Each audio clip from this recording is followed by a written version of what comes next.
explicit connotations.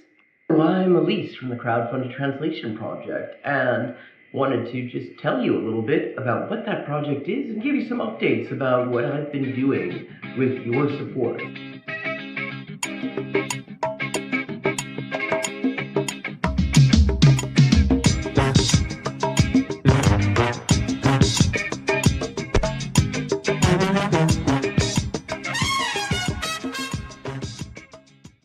The Inessa Armand project. After finishing Kalantai's social basis of the female question, I put out a call for suggestions for the next project. One of those suggestions that I received was to translate the essays and letters of Inessa Armand, Kalantai's predecessor at the Bolshevik women's section. Suppressed by Stalin and never translated into English, Armand's writings enrich our understanding of the Bolshevik women's movement in the run-up to the October Revolution and the early days of revolutionary Russia. With your support, I have been able to translate all of her extant essays and am currently raising the last $1,950 to cover the cost of translating the remainder of her extant works, which at this point is just her correspondence. If you would like to support the project, all contributions are beautiful. You'll find links in the description.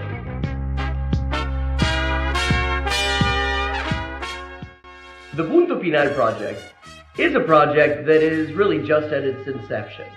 Punto Final, for those unfamiliar with it, i.e. likely most of the people watching this right now, was a magazine edited by Manuel Caviese Donoso that ran from 1965 to the eve of the 1973 CIA-backed coup in Chile, and then from 1989 to 2018, publishing a grand total of 894 issues.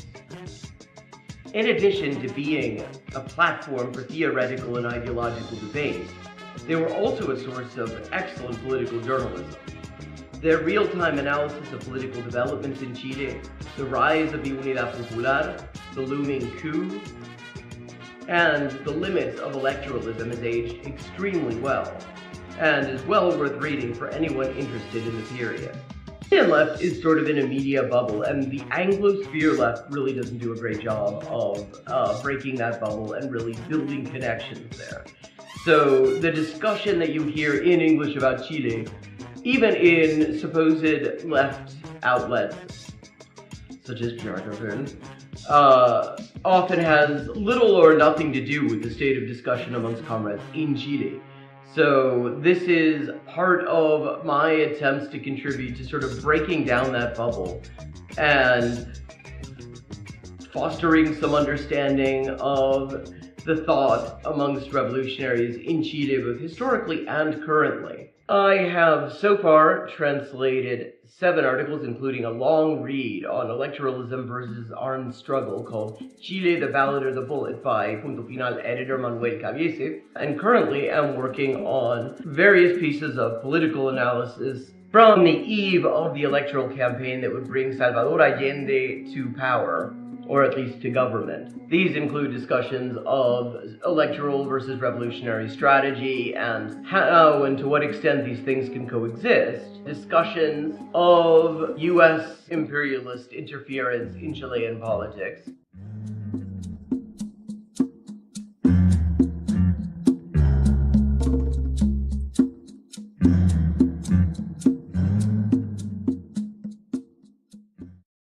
one of the challenges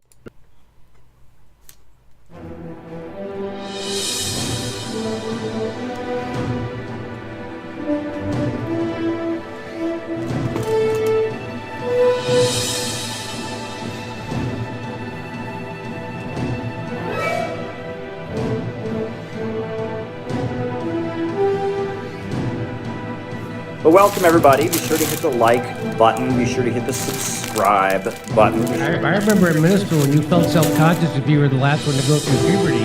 That really went topsy-turvy, didn't it? Sometimes the Hasbara, it's too much explaining yourself and it's too apologetic. Be sure to hit the notifications bell. I actually do believe Israel won't just bomb countless civilians. Be sure to tweet this out. Be sure to put this up on your Facebook. You have to be kind to people. Be kind to the guys in this mess in the first place. Put this up on your Reddit. Chile is a country. Be sure to cut and paste, a link to this to go into your favorite Facebook chat group. It's good to see so many normal people in here. Now, spanking isn't just my deep, dark personal secret. It's America's deep, dark secret. I've never seen it explained so simply anywhere. Put this on WhatsApp. Put this on Telegram. Put this on your favorite messenger app. Hi, implicit connotations. Well, what can I say? Does anyone fancy some... Oh, God damn it, why are you doing this to me, camera? Some oyster crackers? Yeah, so... Our great national folk hero, the Abu Ghraib Nazi, has had to drop out of his Senate race because, in addition to, peccadillos like the war crimes, which, I mean, whomst among us, really, and the Nazi tattoo that he lied about, and the bragging about the war crimes, and... God, there was other stuff, too. There was, other fucked up shit. Yeah, I mean, it also, of course, turns out that, he's credibly accused of sexual assault, which is really shocking when you have a guy who brags about having been... Oh, I forgot Blackwater. Yeah, Blackwater, too. Who brags about his time working as a guard at a concentration camp in Iraq that was... notorious for sexual violence against prisoners, that he might not actually put much of a premium on consent. But yeah, so the Abu Ghraib Nazi, it looks like he's out. And I thought we would dedicate an episode to seeing how the people who've managed to make excuses for him so far are dealing with it. Hello, Adam, how you doing? Let me just get things set up here. Gotta get the chat widget where I can see it.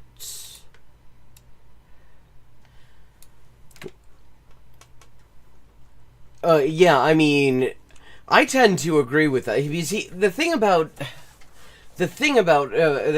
Platner is his progressive credentials were entirely things that he said that he believed in after becoming a candidate, which is not a very credible thing. Like, he this wasn't a guy who was involved in any kind of anti-war veteran organizing or anything like that. No, I mean, or any kind of anti-war organizing. He just, at a very convenient moment, just decided to be a candidate and say a few things that he knew would come over well. So I totally think that might have been on the cards. So, Spooky Streaming Socialist has a really good video on that. I thought it was a good summary here. We might just start out with that. I'm gonna drop the link in chat for anyone who wants to see the whole thing.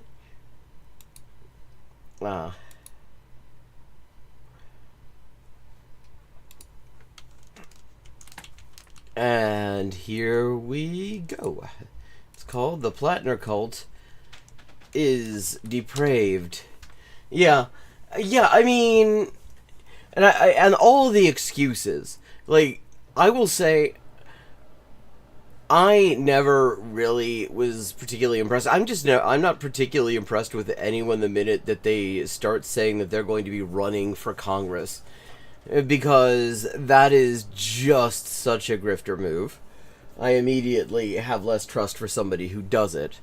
But, I mean, I gave, this much benefit of the doubt for the possibility that he somehow, could plausibly show that he didn't know what that tattoo was, and he actually regretted the shit that he was involved with, the war crimes he was involved with in Iraq and Afghanistan.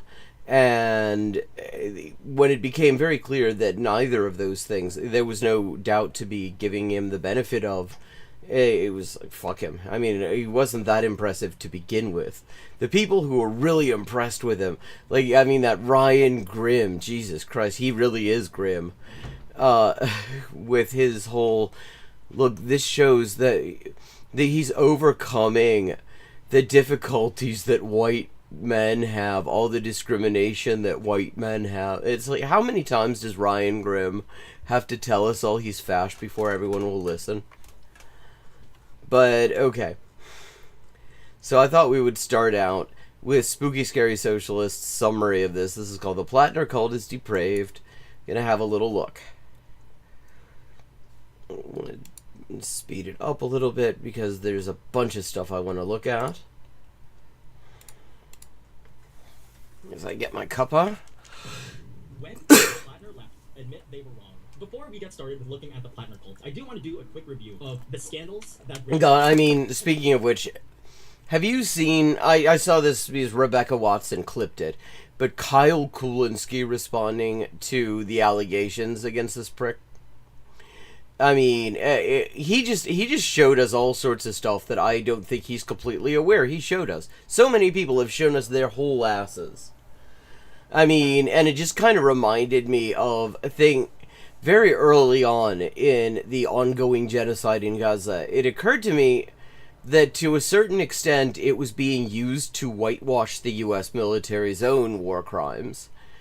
And I think we've actually seen that that's exactly what's happened. Instead of sensitizing people and saying, well, wait a second, if we consider it disqualifying, and we absolutely fucking should, for somebody to be somebody in authority to be supporting a genocide like what's going on in Gaza and increasingly in the West Bank and in Lebanon.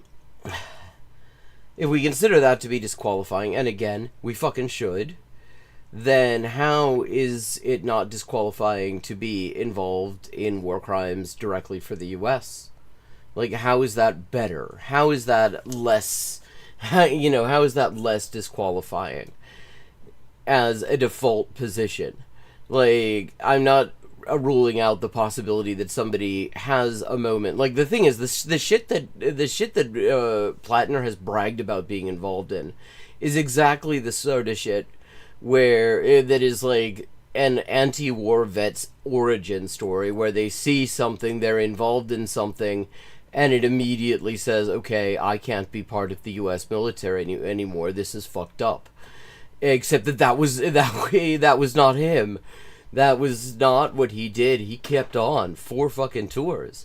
4 fucking tours, and then 10 years later, after he'd had a good long think about it, Blackwater, for fuck's sake. So the first thing we've ever heard of this guy is that he did 4 tours, and he did a stint in Blackwater. And for a lot of people, they left at that point. Oh wait, this guy's a Blackwater mercenary, and he also killed brown people. A lot of people are like, as someone who's dedicated to anti-imperialism and who believes that the lives of Iraqis and the people of Afghanistan matter equally, yeah, that's it. I'm off the Platner train. But the people... Yeah, I mean, either there was some sort of sign that he was actually, that he genuinely...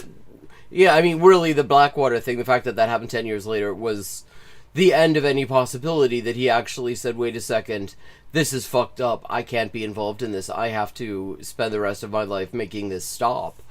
He very clearly was not that guy, and yeah, I mean, the time to get off the train, as Spooky Scary Socialist is putting it, would have been then. That's when you do it if you want your credibility to be more or less unblemished by the experience. Caught that on really fast, really were ahead of the curve. And then the next scandal that came were his Reddit comments, where he was talking about how he enlisted because he wanted to have an adventure and kill somebody. Yeah, he's the anti-Mike Prisoner. Because Mike Prisoner has actually, I've heard critiques of him and his organization, but he's actually doing the thing. He's doing the thing that you would want anti-war vets to do, which is helping people get out of the military who realize that it's fucked up. And meanwhile, I mean, his Reddit comments, I mean, I don't even consider them a separate scandal.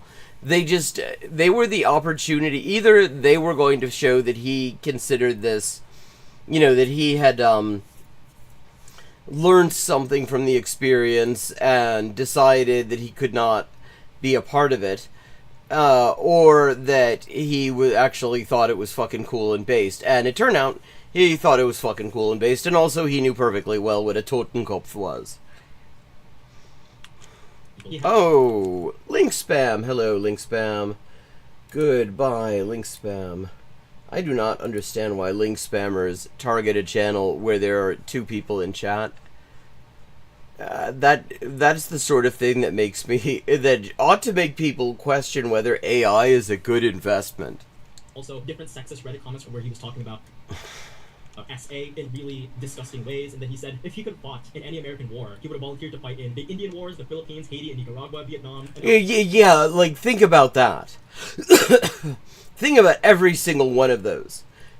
Like, okay, so the Indian Wars, i.e. the genocide in North America, the Philippines, where the U.S. invaded the Philippines and murdered about 100,000 Filipinos, Haiti, with the U.S. just repeatedly punishing Haiti for having a successful slave revolt and becoming the first democratic country, like genuinely reasonably democratic country in the hemisphere. And Nicaragua in the 20s, like, he's listing things that Smedley Butler, if you've heard of War is a Racket by a Marine by the name of Smedley Butler, ex Major General of the Marines.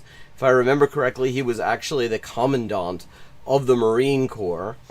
And when he retired, and he thought about it, and he said, wow, this is fucked up. I was just the head of a goon squad for, fucking big money. And the things that he listed were things like Haiti and Nicaragua. And this motherfucker's like, if I could have volunteered for something that would have been based, it would have been Nicaragua and Haiti in the 1920s. Like, literally. Hey, this sort of shit that Smedley Butler pointed out as proof that there was absolutely nothing moral going on. So, I mean, Jesus Christ, read this thing.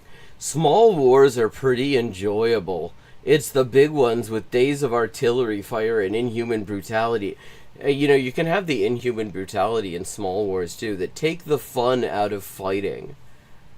But small wars in Iraq and Afghanistan are indeed small wars. I mean, I guess in terms of the fact that not a whole lot of countries got involved. Provide the rush of small combat action. The election Jesus. Oh, Jesus. Like, I had not actually read this entire thing. I mean, the level of this is also, you have to look at the date, it's 2020.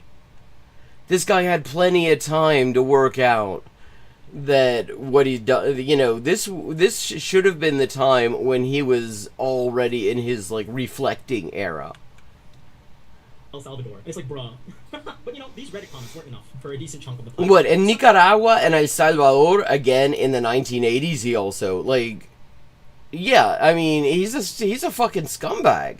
Like, off of these comments should be enough that anyone who wants any fucking credibility, any leftist who has any kind of credibility should have said, yeah, no, this guy sucks. People got off the train with the Reddit comments, but other people, they stayed on for the next scandal, which was, of course, the Totenkopf tattoo, the Nazi tattoo. And by the way, people are still lying about the Nazi tattoo. God, I mean, you look at that. I mean, one of the things that that you still hear people say is, oh, you couldn't really tell that that's what it was. And it's like, I mean, I just looked at, that was a better picture than I've seen of other times. That is so fucking obviously an SS Totenkopf. There's absolutely no question that that's what that is. Knew it was a Totenkopf. Multiple people at this point have testified that Graham Platner called it my little Totenkopf. But somehow, people were still in denial. They were like, oh, no, he was just a little small bean soldier who got his Nazi tattoo to commemorate his war crimes in Iraq. Yeah, which is great because, yeah, I mean, and people were like, yeah, that's just a thing that some people do in the army, and it's like, Yeah, because there's lots of Nazis in the army, is what's going on. There's lots of Nazis in the military. That's where they get their fucking weapons training. Nobody told Pope, but people stayed on, even after the Nazi tattoo. The next scandal, that, it wasn't as big, this still kind of made waves a little bit, is that he was launching explosives at civilians in Iraq. So this is from... Yeah, he was involved in the Fallujah massacre. Like, the things that he has admitted he was involved in were some of the absolute worst crimes committed against the Iraqi people. Like, bar none. Deleted post from the Hassan Piker suburb. In Iraq, Graham Platner jury-rigged a grenade launcher to keep firing into populated areas after his own command ordered them to stop because they were killing too many civilians. And then he posted it himself to brag about it. To play Aero Roulette. Literally just a war crime. And somehow, for the Platner cult, this was not disqualifying. A lot of them stayed on the Platner train. Yeah. Well, no, yeah, Emma Vigeland has now dropped out. Like, Hassan has finally dropped. I don't know about Sam Cedar. I would be surprised if he hasn't, if Emma has. I would imagine they probably dropped out at the same time. But, I mean, the fact that they were willing to stay on for this long... Like, at a certain point, your own fucking credibility has to kick in here. At a certain point, even if you somehow do not have the conscience to say, yeah, what this guy did is fucked up and he's totally unrepentant about it, there's no redemption arc here. He does not... He is just a fucking scumbag war criminal. Why the fuck are we supposed to be supporting him? Because he pretends he wants, you know, healthcare. Like, fuck that. There are people who want healthcare who aren't war criminals, actually. Those are the kind of people who want healthcare that I like, personally. Like, no, these fuckers stayed on for all of this. And so we move on to the next scandal, which is multiple exposés dropping at this point, describing that he's cheating on his wife and that he's been previously physical in previous relationships. That sounds pretty bad, but you know what? People still kept on the Platner train. Oh, these women can't be trusted. One of them a right-winger, she's a Republican, so we can ignore these allegations. By the way... Oh, yeah, which, I mean, apart from everything else, if it's disqualifying that she's a right-winger, does anyone ask why he was dating a right-winger? Like, surely that should also be disqualifying for him, because it suggests that actually the people he was hanging out with, the people in his circles, are not the sort of people you would expect somebody who supposedly is so progressive to be supporting. Yeah, pure opportunism. Surprising, but the exposés that came out a month ago, this is what came out in the mainstream media literally 1 month ago that everyone decided wasn't a big deal. He had what she described as a warrior ethos. I did not see this actually until Spooky Scary Socialist put that up. I mean, but I mean, it isn't like I was already well off of that fucking train. I was never really on it. Yeah, I was like, okay, this guy looks like he might be interesting. Oh shit, he sucks. Within, you know, probably about a week of him becoming a thing. About killing people, he deemed a threat, she said. She said he told her that it was about power. It was something that stuck with her throughout the years, Ms. Fifield said. He said this a lot. She said he kept an AR-15 lying around his apartment, which, I mean, that's just wonderful fucking gun safety right there. Like, just to keep the fucking thing lying around the apartment. And would sharpen an axe, a relic from his time working on the Appalachian Trail, before he enlisted in the Marines while watching... Like, this is serial killer shit. This is just fucking serial killer shit. If anyone broke in here, I would, she recalled, saying that he added it would not be in a sexual way, not in a gay way. Okay, this is disgusting and weird. Wow, okay, that's... Apparently she's a Republican, so a lot of people dismissed it. Mike from PA saying, I saw the Platner oppo and made me like him more. He should... Wait, I mean, that is the most fucked up thing. Like, if you saw any of that and it makes you like him more, then you're just sort of a suck person, actually. Absolutely not act like he did anything wrong, and then you have Hassan being like, the Platner hit piece just dropped. I mean, and one of the fucked up things, I mean, I was talking about Ryan Grimm earlier, because Ryan Grimm sucks shit over at the Drop Site News, which is otherwise, you know, I would have said actually a pretty good source on a lot of things, but they have been just doing straight up propaganda for Platner. And the really fucked up thing is that the other co-founder of the Drop Site is Jeremy Scahill. And Jeremy Scahill, you may remember, wrote the literal book on Blackwater. It is called Blackwater. He knows where all those fucking bodies are buried. He wrote all about what a fucking nightmarish outfit that group is. And he did not, I mean, if he had any objection to Dropsite being used as a propaganda organ for a guy who was an unrepentant war criminal and Blackwater alumnus, he has not shown it. To get off the train, and so we are now left at the very bottom. I mean, the thing about an actual sadomasochist is that the person they're doing it to, they want them to be enjoying it. He does not want them to be enjoying it. He does, however, want to make it clear that what he does isn't gay, which is, you know, I mean, obviously not a fucking red flag at all. That the only thing he thinks wrong with just saying that he would do sexual violence to random people is that he thinks it might be seen as gay. That sounds a little bit bottom of the barrel of scandals. The most disqualifying, apparently, for a lot of these Americans. As if killing civilians in Iraq, as if doing a stint in Blackwater. Finally, we have hit rock bottom with just open allegations. I mean, he left out torturing them. He left out the torture. This has been enough to slice off a decent chunk of the Platner cult. But you would be surprised, turns out another decent chunk decided to stay on the Platner train. There are now Platner dead enders. So I want to examine the recent split in the Platner cult. So the Platner cultists, they survived every single allegation. They stuck with him through thick and thin. And then the allegations came out. Half of them went off the train. Hassan, Mike from PA, Ken Klippenstein. Apparently that was a red line. An American being the victim of his disgusting... Yeah, and Ken Klippenstein is just really... Wait, okay. What's the name of the consultant group, incidentally?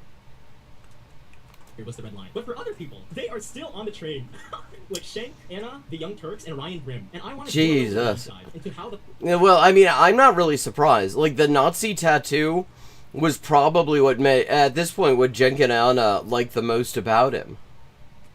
Platner cult has responded to the allegations the way they are basically trying to either do apologies for him or cover for their own sins. I'm going to cover this half first. The people who got off the Platner train when they decided the allegations this time around were too much. So the first talking point that a lot of people who just got off Platner train is I actually wasn't that supportive of him. The quintessential person who's doing this is Hassan. He says, I've never asked anyone to donate to Platner, nor I ever campaigned with him, LMAO. What the F is this hallucination? So he's immediately being like, actually guys, I wasn't that close with Platner. Meanwhile, you look at his actual record, and he literally said, I am Team Platner. A lot of people yell at me about Graham Platner being like a baby killer or whatever the fuck. I don't care anymore. I don't give a shit. I'm Team Platner, okay? Bro. Like, seriously, fuck off. Like, absolutely fuck right the fuck off, Hassan. That was not... You, for months, were dismissing every single allegation against Graham Platner. You were saying that the Hogs were trying to cancel him, and now that... The Hogs are the ones who fucking are supporting him. Like, when the latest batch of allegations against him came out, Donald fucking Trump came out and was like, yeah, actually, I really feel for Graham Platner. And it's like, surely, if nothing else, that ought to be the moment where you start to say, what the fuck am I doing here? He's gone a step too far in your taste. Suddenly it's too much, and you have to say, actually, I never campaigned with him, I never told people to donate with him, never mind the long, extensive record of me supporting him. You would think he would take a moment to pause, to reflect, wait, why did I support a Blackwater war criminal who has now been outed with terrible, credible allegations? But instead, his reaction is LOL. So someone in his chat called him out and said, hey, maybe you shouldn't throw Iraqis and the people of Afghanistan under the bus. Maybe you should reflect, apologize for support. Yeah, I mean, especially, again, I have to bring up the point of, like, just being consistent and credible. You sound serious talking about the genocide in Gaza and then look at this stuff and be like, yeah, I can support somebody who does this. Like, seriously, the same people, because I'm pretty sure if you asked him, I haven't actually seen him do anything specifically to do with the Hind Rajab Foundation, rather. But I imagine he has been supportive of it. It wouldn't surprise me. Well, it would actually kind of absolutely shock me if he wasn't. But, you know, so we can comfortably say he is probably on the side of saying that the people and the IDF who've done all this fucked up, horrible shit in Gaza should be pursued to the ends of the earth and brought to justice. And then this guy does a lot of the exact same shit. And he's like, yeah, LOL, that's cool, I'm Team Platner. This piece of shit. And his reaction was just to dismiss it. Apologies to everyone who's been warning you about Graham Platner from the beginning, you performative coward. That would be appropriate.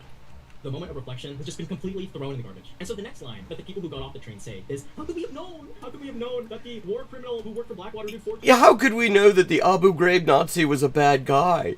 Of the Middle East, who had the Nazi tattoos, had Reddit comments extensively detailing horrific, terrible opinions, would also have allegations against him. How could we have known? One of the persons who was saying, how could we have known, is Mike from PA. So he finally managed to get off the Platner train after glazing this guy constantly. He deleted this tweet, by the way. He said, anti-Graham Platner people absolutely have the right to feel vindicated. And that being said, these are very new, incredible allegations. This change... Yeah, but not that new. Because, again, we had, you know, his exes who were saying he was talking about doing sexual violence.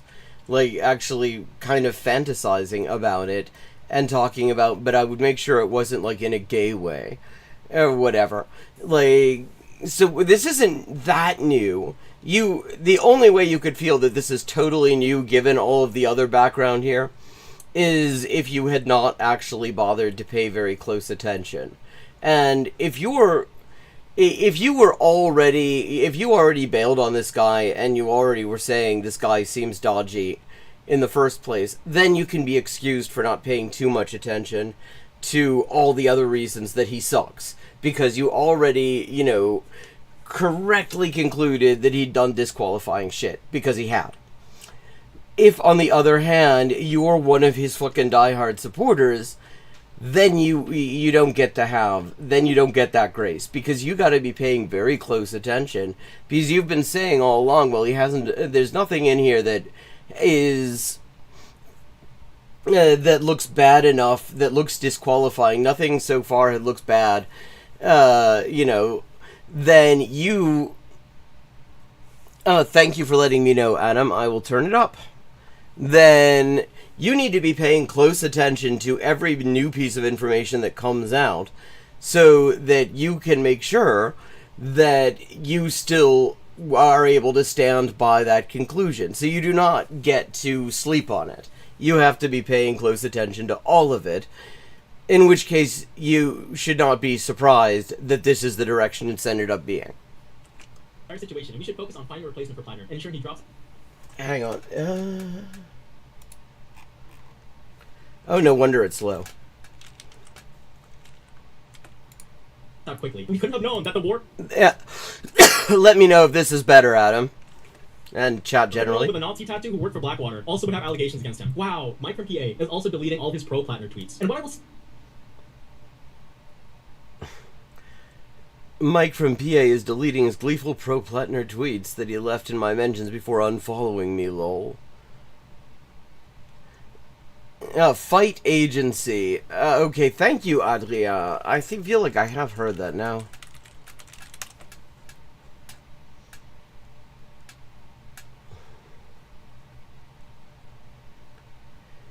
Okay, oh, this is actually the guy who, among other things, worked the campaign for Mamdani.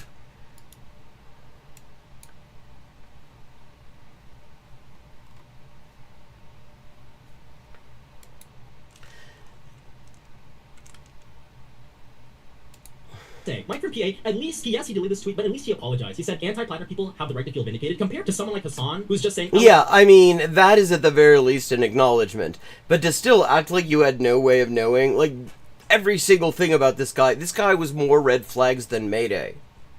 This guy was more red flags than an announcement about the fucking next upcoming party congress of the Workers' Party of Korea.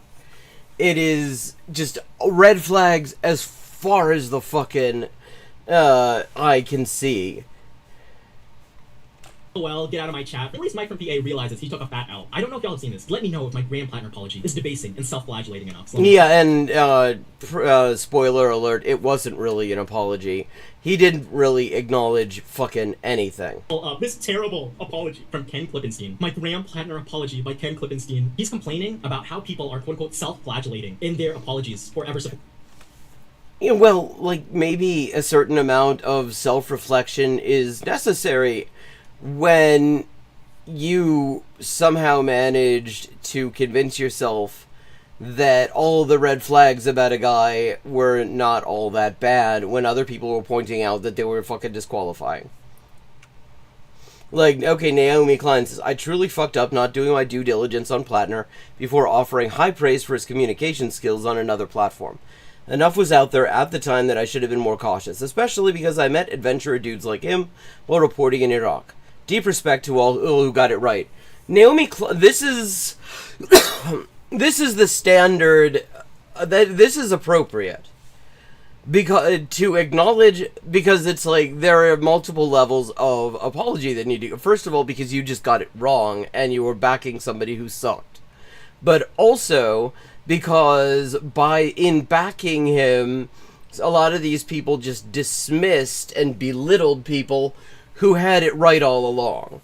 And those people are owed an apology. Yeah, this is, I mean, there's no self-flagellation. That's just reasonable self-reflection.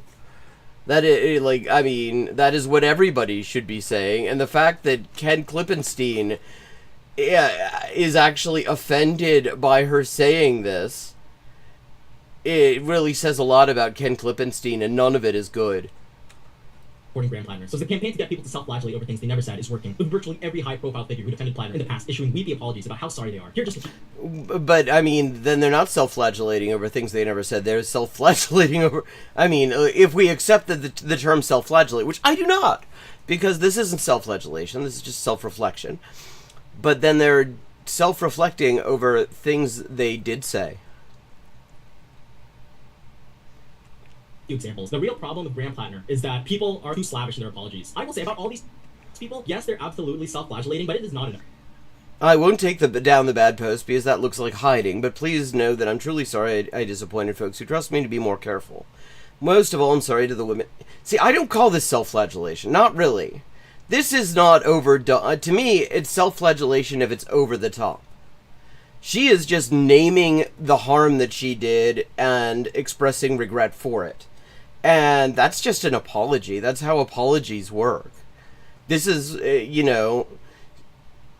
you recognize what you did wrong, who you did wrong by, and you express regret for it and give some indication you're going to do it. This isn't there's nothing, to me, it has to be a bit OTT if we're going to start calling it self-flagellation.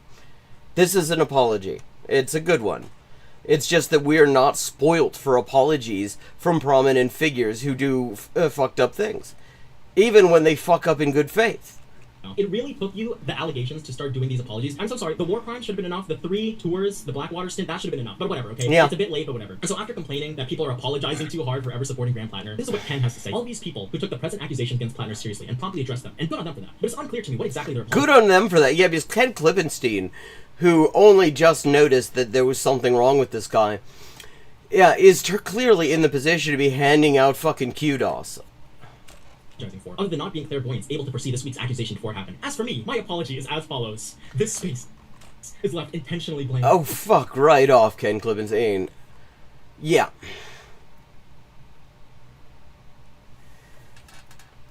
I don't know. I mean, it doesn't feel like a script, because usually when there's a script, you will have a lot more consistency. And what Naomi Klein said is not at all the same as what Mike from PA said. And what Ken Klippenstein said is just it's pure suck. It is just complete and utter suck. And so with that, we're going to move over to the Young Turfs. I'm sure that they understand why this was all fucked up, because we believe that for the movement they have such great judgment.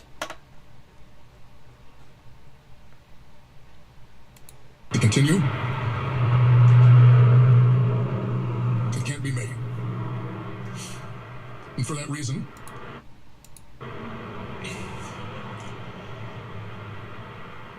we are suspending campaign operations. Okay, and another thing is, at least the last that I heard, maybe that's changed. He was suspending the campaign, but as of yesterday anyway, he said that he was not going to be filing the paperwork to withdraw, that he was going to be waiting into the last possible moment. That was Graham Platner suspending his campaign in Maine, but did he? Because there's a big question as to whether his name is going to stay on the ballot or not, and what... Yeah, exactly. I mean, exactly, because he's suspending his campaign, except that he's going to stay on the ballot, as it stands right now. Some developments here that you probably have not heard elsewhere that are an amazing and important additions to the latest story about Graham Platner. And then, what in the world are we going to do next? So a lot to discuss here. Anna, tell us all about it. Yes. This is okay for everyone who is unfamiliar. This is, of course, Anna Transphobian, who cares so much about women, that she slags off trans people. Have missed the story. Let me just give you a little context and I'll give you the latest developments. Now, his decision to drop out of the race, of course, has to do with the Politico article that came out recently where a woman by the name of Jenny Rassicott had accused Platner of forcibly raping her in her own home. Yes, and breaking in order to do that. Now, the Politico piece omitted some details. And oh God, is this gonna be the shit that Ryan Grimm tried to claim was relevant, where she said something about glutes? Apparently, there's this assumption that the American people don't need to know about certain details. You know. Okay. So this must be a really big detail. I mean, with this kind of a run up, this must be some serious fast bowling we're about to get. Gets to decide which text exchanges they share with us, and we'll get to that in just a minute. But the way the piece you see, because the Young Turks would never edit things. They would never select what things they consider most relevant, what things they cut because they don't have time for everything, and it isn't really consistent with the story. Like, literally, what she's talking about, no fucking media outlet just does a raw feed of everything. Everybody selects. They, sometimes it's a perfectly honest selection where someone's like, okay, that's not really relevant to what we're talking about here. It doesn't matter. We want to focus on what's essential. And sometimes it's dishonest. But everybody selects. The Young Turks fucking select all the time, and not very honestly. Written made it seem as though... Oh, she views herself as an authority on politics because she's a white woman with money. Or made the reader believe that, Platner, broke into her home and then forcibly raped her. Yeah, they would believe that because that is what she says happened. The allegations, in my opinion, and not even in my opinion, based on what we have in front of us, lack concrete evidence that he carried out a serious crime. What they lack concrete in what sense? They lack forensics? Like, what concrete evidence are we talking about? Of rape. But Rassicott had deleted all communications that she had with Platner in the wake of the alleged assault. Politico cites the following as corroborating evidence. Facebook messages that she shared with a friend where Rassicott describes Platner as... Yeah, okay, this is a thing to know, because she didn't just come out with this out of nowhere just now. She was telling people about it at the fucking time. This is Tara Reid territory. Years before Graham Platner was gonna be fucking anything, she was telling her friends about this. Consensually careless, and then proceeds to spend most of her time... Oh, yes. What she meant was that he was careless about consent, which is a euphemism for saying he didn't care about consent. In other words, he's a rapist. Complaining about how she thinks he might have slept with a lot of women.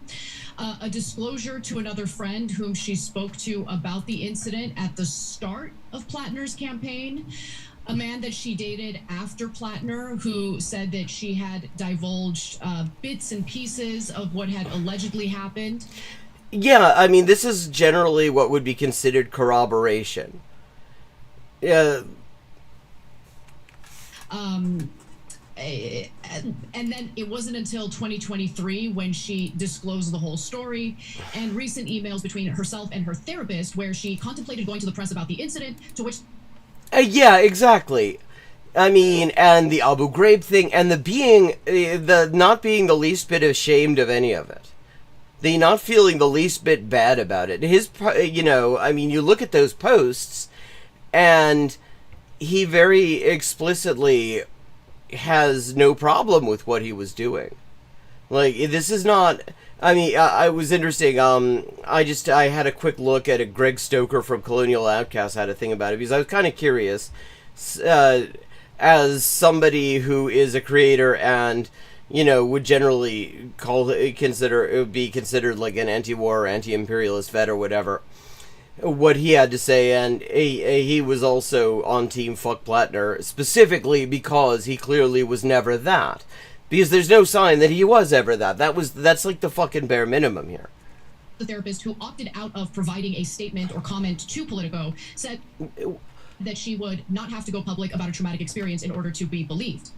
Now, Rassicot was connected to Politico through a woman by the name of Cheyenne Hunt, and that's a 29-year-old attorney and former Platner supporter who founded an organization known as Reckoning Action. It's a nonprofit that focuses on combating workplace misogyny. So Oh, well, I mean, so obviously, if she's against workplace misogyny, then you can't trust her.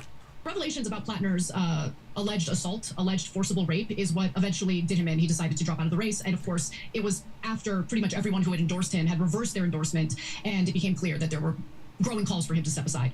So, okay, but she had promised that there would be some huge thing that was being omitted. Is she ever going to tell us? We go into the details that were omitted in Politico's reporting, because the Politico piece had failed to report something that Rassicot had said to Jake Tapper, actually, in a subsequent interview. Now, she didn't get detailed about it, but Dropsite News caught it and decided to investigate it. So oh god, yes, it is the glutes thing. Like, seriously, shut the fuck up. Because she also said, don't come over here. What Ryan Grimm is, what he reported on X. Okay. Precisely which any... Yeah, okay, and even Ryan Grimm acknowledges here. Okay, so she said she needed her glute massaged. He told her he was coming right over. She responded by telling him not to do so. But he came over quickly. Like, so even Ryan Grimm is still defending him, it's worth noting. Ooh, good to hear that Jake Lang is continuing in his getting his ass beat era. That's always nice to hear. It's nice to hear when Jake Lang has bad things happen to him. Like, Ryan Grimm is still defending this motherfucker, and even he is saying, even his, like, bombshell details have Platner disregarding Rassicot's request not to come over.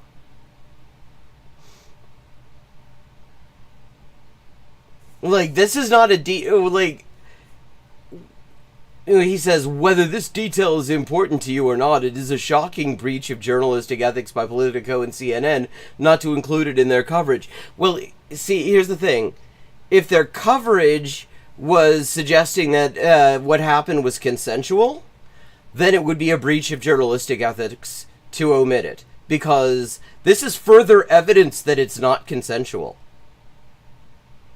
This is absolutely, I mean, so it was totally consistent with the other things that they were saying. Hey, Badger. Rassicot texted to Graham Platner, but deliberately omitted it from their article. Rassicot, according to the... Well, like, how does somebody has to explain to me how this makes Platner look any better at all. Lead political reporter on the story told Platner she needed her glute massage.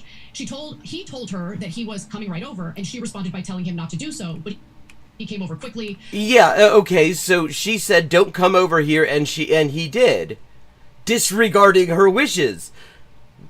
How is this? How does this look better for him? Actually, to her home with the door unlocked, and he let himself in. And then Ryan Grimm says, whether this detail is important to you or not, it is a shocking breach of journalistic ethics by Politico and CNN not to include it in their coverage. And I agree with him. You know, that detail might not change your mind about however you feel about this story or this alleged incident. How could it? How could it change your mind if you think that this was non-consensual and everything else? She says it wasn't consensual. Everything else says it wasn't consensual. People that she told about it years ago, before this was in any way a big public thing, they all confirmed that she was saying it wasn't consensual, and this further information confirms that it wasn't consensual. She said she didn't want him over there. He not only came over, but let himself in against her explicit wishes. She didn't even want him in her fucking house. How does this make it any better? How does this look better for him? But it is not up to Politico to decide whether or not we have the full story or the full context. We deserve the full context, including what she had texted him prior to his...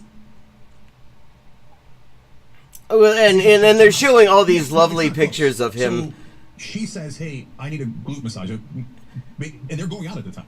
So I need you to massage my butt. No, that's not what she said. She did not say that. She did not say, I need you to massage my glute. She said she needs her glute massaged. Like, if I say if I say to somebody I'm dating right now, you know, I really need a fluoride treatment for my teeth, that does not mean I want them to come over and give me a fluoride treatment. It means I want to go to a fucking dentist and get a fluoride treatment. Like, she didn't say, I need you to massage my glutes. I need my glute massaged. And then she said, don't come over. So how is that the same thing as him how exactly is that not clear? You could, hold on. You could say, hey, you know what? She changed her mind and said, don't come over. You could say... she didn't change her mind. She has every right to change her mind. She didn't change her mind. What is not in dispute is that... She didn't change her mind, though. That's the point. Like, he's been trying to make this... Where did she change her... Where did she ask him to come over? Where did she ever... Like, the one thing she expressed, the one position she actually explicitly took on the question of whether he should come over was to say, no, don't. And then he didn't even fucking knock. He just let himself in? Like, there was no changing of the mind. Jesus Christ, Jake. Politico purposely hid that from you to make Platner look more guilty. But it makes him... How does this make him look less guilty? Come on, go on. I mean, other than if you rewrite what she said to make it sound like an invitation when she was very clearly saying that it wasn't an invitation... If you rewrite what she said, yes, but what she actually said, according to Ryan Grimm himself, who was still defending Platner, somehow, because Ryan Grimm's a shithead, she did not invite him to do a damn thing. That's, that's Cenk Uygur's fucking headcanon. They did that on purpose. They had the text. And they chose not to share that, which is, at a bare minimum, obviously relevant to the context of what happened. Yeah, it makes it even more non-consensual. She didn't even want him in her house. Like, I don't see why you're harping on this. It doesn't help you. So, this is what we've been telling you all along. Look, guys, I've said this a million times, not related to the story, related to every outsider who's ever run on the left or the right, what the outsider press does, and it is driven by people with a ton of money who do not want those people to win.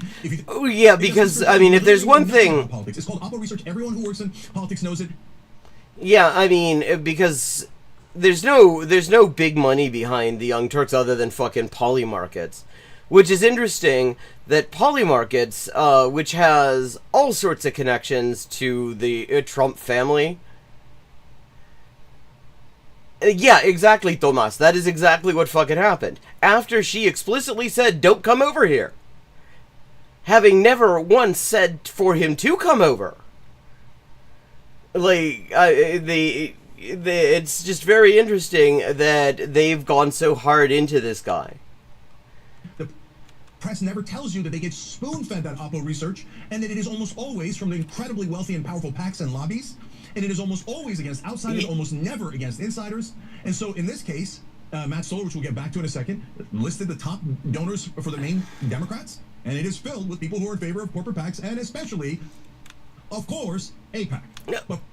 Yes, and all of that would matter more if, I mean, yeah, it's true. All sorts of right-wing money is bankrolling the Democrats. That's true. But there's literally the one thing that they've come up with that's like they're trying to make into some sort of bombshell omission. Literally confirms her version of events. Politico doesn't tell you that either. They don't tell you where they got the Oppo research. They don't tell you why they're hiding critical facts about the case. Yeah, well, it's called source protection. It's something actual journalists do. And neither did any of the other outlets that have attacked and attacked and attacked and attacked. And so why did they call every girlfriend Graham Platner has ever had? That was the New York Times. But did they call every girlfriend Adam Schiff has ever had? Or Marco Rubio or Ted Cruz? No. Those are good boys and girls. Well, yeah, but is anyone actually... Okay. Has anyone made these allegations against any of them? I'm not saying that they haven't. I'm saying I haven't heard it. And I feel like I would have heard something at least. Like, maybe you only call every fucking ex that somebody had when there is a reason to do that. Girls, they serve the powerful, they serve the donor class, so they are not to be touched. But if you got someone who will not serve the donor class, then the objective reporters go and try to destroy them on behalf of the rich and powerful. Okay, yeah, because Graham Platner, who comes from money, he isn't, they like put him out there as like some sort of like a salt of the earth oyster man. He employs oyster farmers. He owns the company.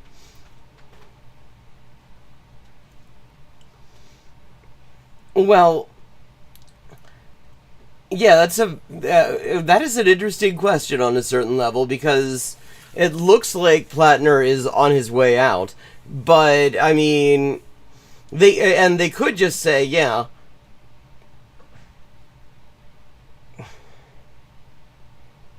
The thing is, what he's leaving out, what's really dishonest about this, is if you look at the people who really made Platner into a thing, it was people very close to the DNC. It was people like fucking Pod Save America gave him his real launch.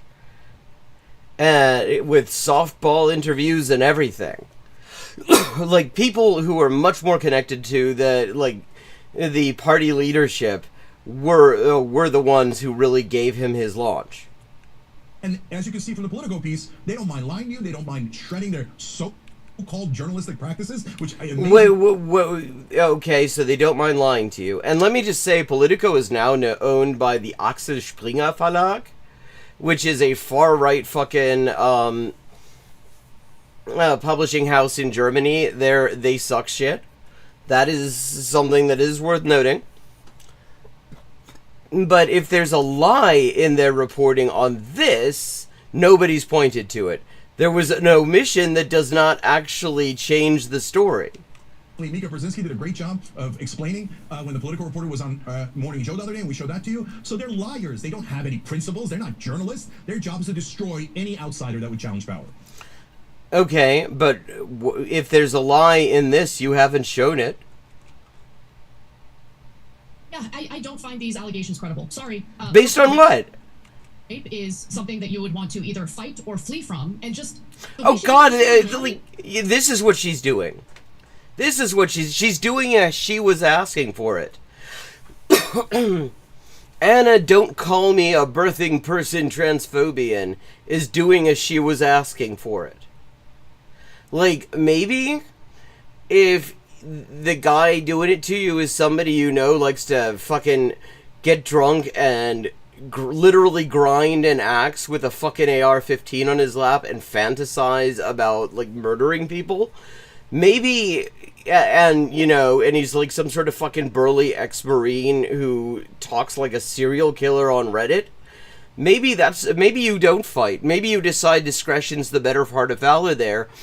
because maybe you realize that that's just going to fucking make it worse. Like, there are lots of reasons that you don't immediately launch into the defensive, including the fact that actually you have to be prepared.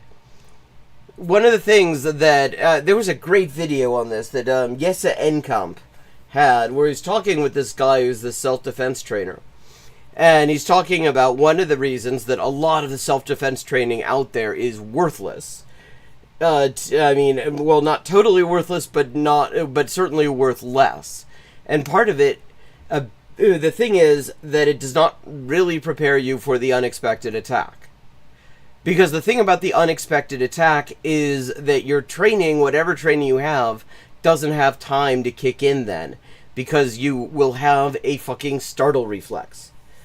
And that startle reflex, if you're is long enough to have all of your defenses completely taken down.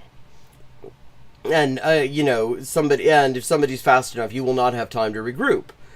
And he has a whole system that he had developed that is all about sort of integrating, leaning into your startle reflex, since you're going to be doing it anyway. But the thing is, the idea that you should just, like, fight, and if you don't fight a guy like Graham Platner, like, and possibly get yourself killed, that therefore you couldn't possibly be telling the truth?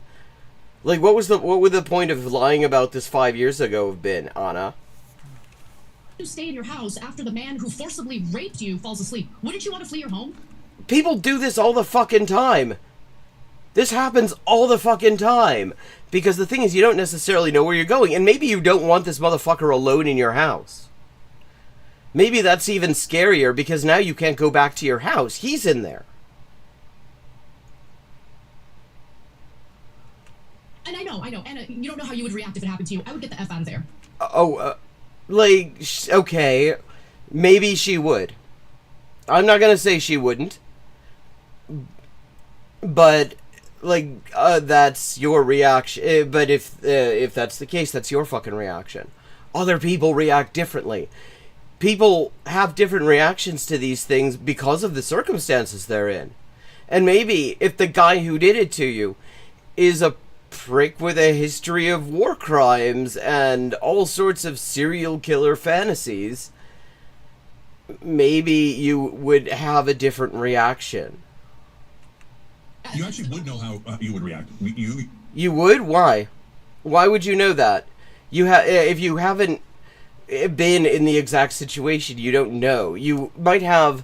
If you've got previous experience with it, you might have an early line on how you might react, but you don't know that that's going to repeat itself. Like, how the fuck... What does he mean here? Once. Yeah, and therefore you're going to react the exact same way each time. See, because of course... First of all, I mean, lovely of Jenk to just bring that up. Like, Anna can fuck off so many ways, but I don't think that you get to bring that up on a live stream with somebody if they have not maybe she did. Looking at her face, she looks a bit surprised. But still, so that's a little fucked up. But, you don't, just because you reacted one way in one particular situation doesn't mean you're going to react the exact same way in what might be a different situation in many ways. You were furious about it, right? And would you have invited that guy over for a cup of tea? No. Okay, so anyways. Well, so what? So what? Okay, so Anna would not have done certain things. But Anna was not necessarily dealing with the same situation. And sometimes, when you're dealing with a certain kind of person, one of the things you're worried about is pissing him off.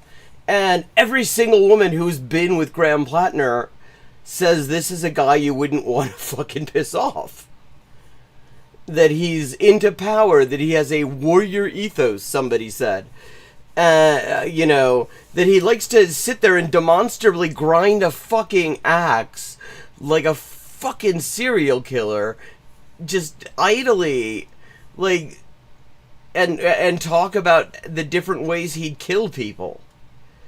Maybe when you've got somebody like that and they know where you live, your first concern is that they do not consider you a threat. Like, this should not be that hard to understand, for fuck's sake. Like, this is super important, guys. We don't need to judge the women involved. And you just did! Like, that's what Anna just fucking did. They didn't react the way Anna says she would, so therefore they're lying. That's what she just did. That's judging them a little bit, don't you think, Jenk? It's their personal lives, and they have different interpretations. I don't begrudge them anything, okay? Well, it seems like your fucking co-presenter does. I care about how does the media treat the different candidates. Oh, this is his segue. This is his fucking segue. He's changing the subject. That sounds like even Jenk realizes that the direction that she was taking it in was a very bad direction, and that maybe whatever shreds of credibility with decent people he still has left, he would be tearing into nothingness if he actually engaged there. So he just kind of threw Anna under the bus there. And a little they being bit. honest with you guys, or are they purposely targeting people and trying to destroy them? And that's why they dig and dig and dig. And the other guys. Yeah, but the thing is, if they find stuff, sometimes the stuff they find really is disqualifying. Just because assholes found it, just because assholes dug it up in the first place, just because they did it with the worst of motives, does not necessarily mean that whatever that doesn't mean that doesn't make the things they found okay. It means that you have, it means that you do have to ask, at least initially, is this true? You always need to ask this. But if it's credible and it's not meaningfully denied or in any way refuted, and it looks like it's and it looks legit, then the question is, knowing this about the person, is it disqualifying? And it's hard to see how any of this stuff could possibly not be disqualifying to anyone who has any kind of any of the principles that any of these fucking people claim to have. Get a free pass. What have they uncovered about Susan Collins? Nothing, right? Why? Because no one's trying to uncover anything about Susan Collins. Well, because everybody knows she sucks shit. Like, also, here's the thing. When you have somebody who's been around forever, that's actually somebody they're less likely to dig things up about, precisely because it would make them look like they hadn't done their job in the first place. So if it isn't new, they probably won't say anything, even if it really is disqualifying. But the thing is, like, Susan Collins is disqualifying when she opens her mouth. Like, there's no need to dig up dirt. She creates dirt when she talks and does things. They're not targeting her. They only target one side. And by the way, if he's replaced by a corporate Democrat, which is what we'll move on to next, they won't target that person either. I mean, the question is, we haven't really established that he's not one. We've established that there's a fucking mythology built around him. And, various people have observed that there's something very Fettermanian about all of this. That there's a real Fetterman vibe. Because the whole thing around Fetterman was that he dresses like a schlub, therefore he must be progressive. That was the whole thing. I remember, I didn't pay too much attention to him. He was all over the news, so you couldn't not hear about him. But I had friends and comrades in Philadelphia, and they're saying, like, how the fuck can anyone claim this guy's a progressive? He's one of the biggest racists in Philadelphia, Pennsylvania politics. He's horrible. So I never bought into that. And so I wasn't exactly surprised when it turned out that, holy shit, it turns out that just because a guy wears fucking sweatpants, it doesn't mean he isn't a scumbag. And this feels a lot like that, except this time it's fucking, it's that fucking mustache.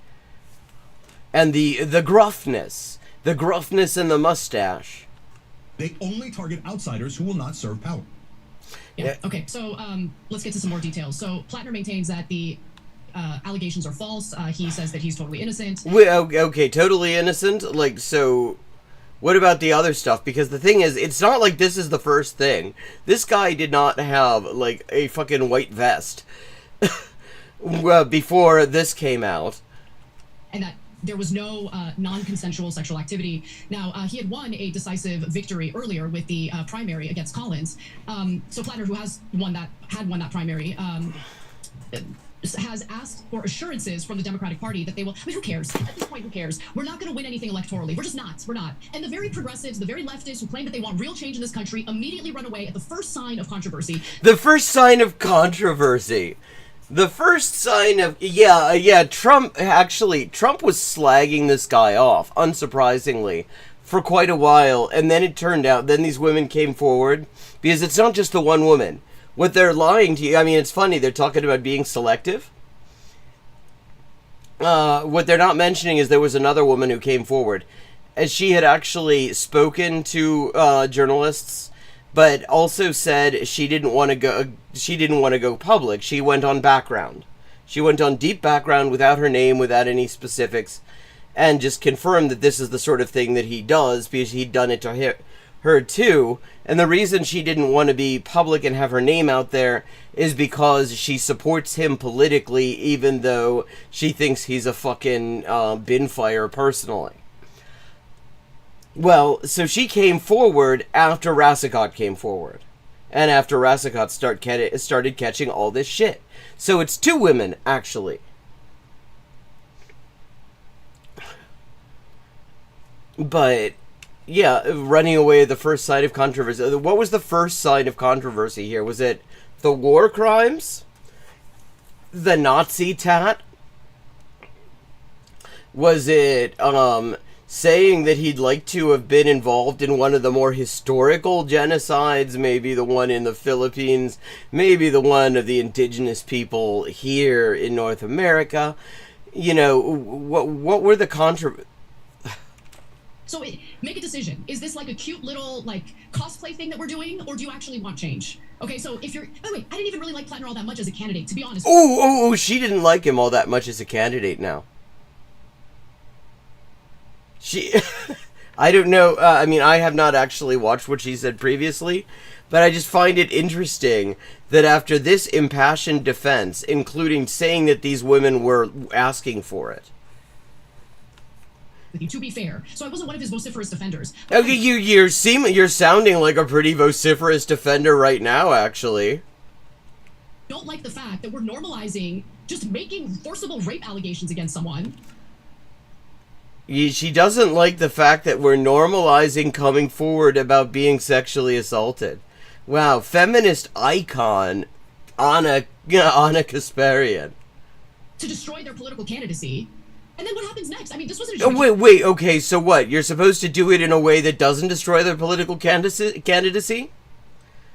See, part of me wants to go back right now and see what she was saying when Me Too was a thing, before the Democrats killed that, because it turned out that the DNC's fave was not himself free of sin. In a court of law, he was never found guilty of doing anything wrong. So, but it doesn't matter, because...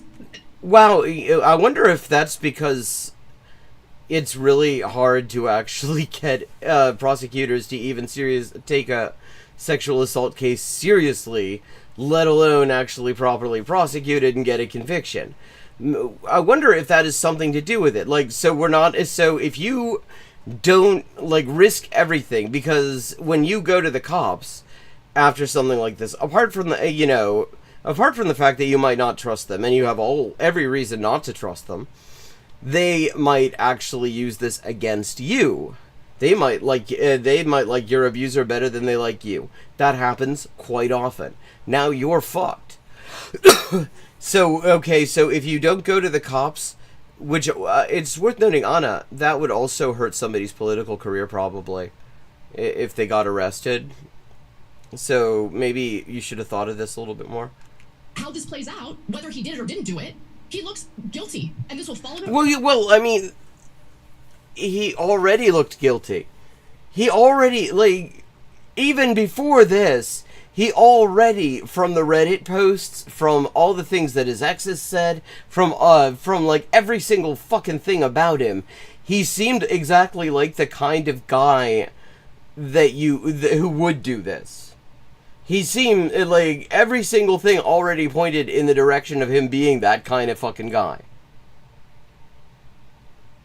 Yeah, exactly. They don't want to give us. They don't want to give us the real thing.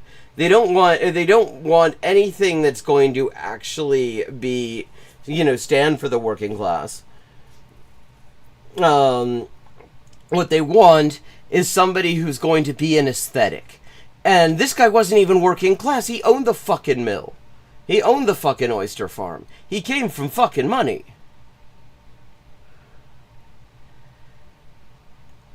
Yeah, exactly. According to her logic. But no, she said because the way you should know whether to believe somebody is if they reacted to being assaulted the way she did. Because that is the one legitimate way to react to being assaulted.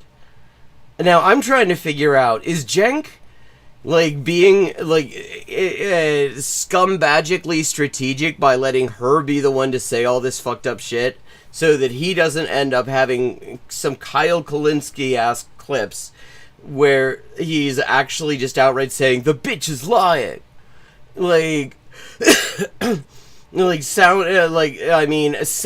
like a fucking guest on Tim Pool or something. Sounding like, sounding like a fucking friend of Clavicular or fucking Andrew Tate or something. Is he being strategic here and letting her be the one to take the lead? Or... around forever for the rest of his life when he hasn't even seen a single day in court. How is that okay? Yeah. How is that okay? He's experiencing so many consequences because, look at all the fucking... The most mainstream people, actually, it's worth noting, are the ones who have been the biggest diehards. Pretty much everybody, all of the people who are even, just pseudo-left sockdems who were backing him have moved away from that now. Kyle Kulinski, even, has walked it back now that there turns out to be a second woman. And I have not actually seen what he's said since then, but he did walk it back. Christ. If you've seen that video, it is hard to watch. Because it shows a side of him that I had not actually seen before. He's sort of an annoying lib who's occasionally on the right side of things. But in this, it made him sound like the sort of person whose girlfriend flinches when he moves his hands. I'm not saying I have any kind of factual information to say that actually is the case, but what I'm saying is it was very much just the whole vibe was actually low-key scary. So, and by the way, there's... Even Vosh, wow. He can't even get the pedos to side with him. Extra layers to it. So he does that 11-minute video where he basically withdraws from the race. I'll get to the nuance in a second. And everyone immediately... The nuance is that he hasn't filed the paperwork. All over cable news is not good enough. He should have confessed. Well, he says he didn't do it. No, you should say that he did it. But he thinks he didn't do it. No. Well, no, he says he didn't. I wonder, Cenk, being a journalist, as you occasionally claim to be, whether you've ever heard of somebody saying they didn't do something that they in fact did. He should say what we want, and he should just punch himself in the face, and he should confess the things that we've accused him of. Well, what is it? And then, of course, they went to, now smear everyone who supported him. That's it. They're all guilty. Well, honestly, if you supported this asshole with all the horrible shit that was already known about him, that does speak badly of you.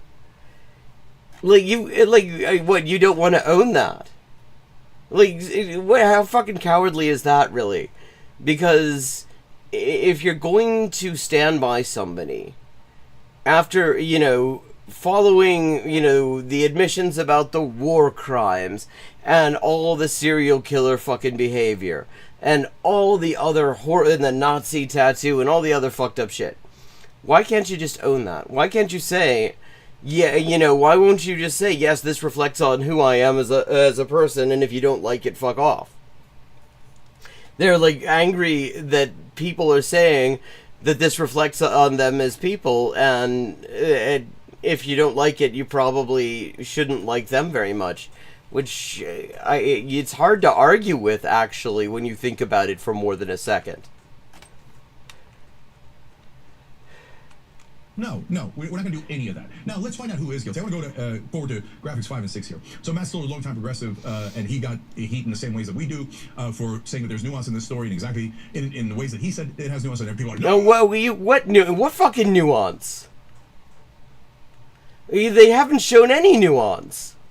What they showed is actually something like, the nuance is that Jenk rewrote what she said in order to turn it into an explicit invitation for him to come over, which it wasn't, so that he can then claim she changed her mind. But the thing is, even if he claims she changed her mind, she still changed it.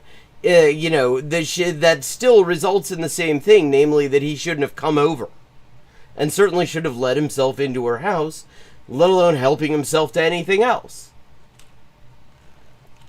You can't do nuance. You have to be an idiot. You have to be binary. And you have to destroy everyone in the establishment's path. He's like, wait a second. I mean, Anna's usually pretty much on the team that you have to be binary these days. Are you saying that Anna is Anna going to recognize non-binary people now? Really? And he explained top main Democratic Party donors in recent years are Reid Hoffman, Haim Saban, and David Ellison. David Ellison, as in the Trump ally who fired Stephen Colbert and is taking over TikTok, CBS News, and CNN. These names should mean something. Saban may be the single most important AIPAC donor in the Democratic Party. Yeah, okay, yes. Yeah, all these people suck, and their motives are deeply suspect. But that only matters to the extent that there is actually genuine reason to doubt any of the things we know about Platner. And if there are, you don't just have to. You don't just need to. You don't get limited to saying, well, look at these people who are connected to all this. Well, these are also the people who are connected to his rise.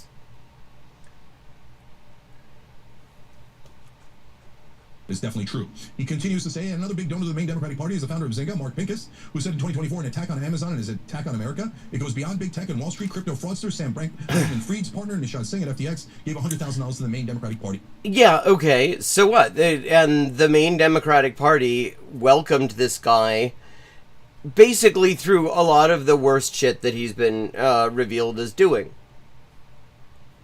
I mean, yeah, why are we only acknowledging that these scummy people were involved in his fall? Why don't we acknowledge that they were involved in his rise? In 2022. By the way, Pincus is also an enormous supporter of Israel. Oh, look at that. All of the top donors for the main Democrats are all either corporate PAC donors, but really, almost all of them are AIPAC donors.